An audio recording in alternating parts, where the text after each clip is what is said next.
En 1887, le paléontologue Florentino Ameghino décrit un fossile découvert en Patagonie, dans le sud de l'Argentine.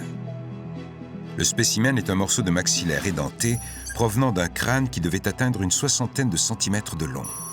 Pour Ameghino, un crâne de cette dimension ne pouvait appartenir qu'à un mammifère. Mais au fil du temps, et grâce à de nouvelles découvertes, il s'est rendu compte de son erreur.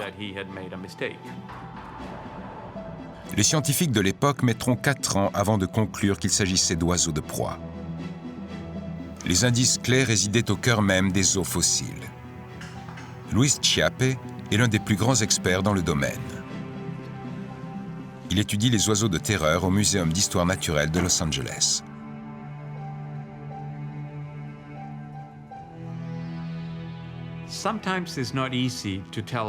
Il n'est pas toujours facile de distinguer un os d'oiseau de celui d'un mammifère ou d'un reptile.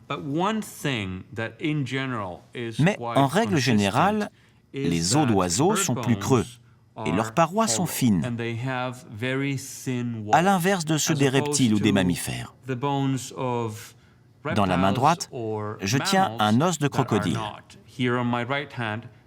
La différence est flagrante.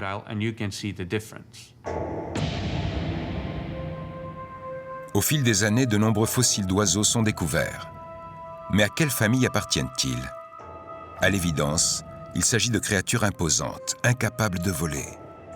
Leur crâne, muni d'un bec crochu retourné vers le bas, indique qu'il s'agit de puissants carnivores.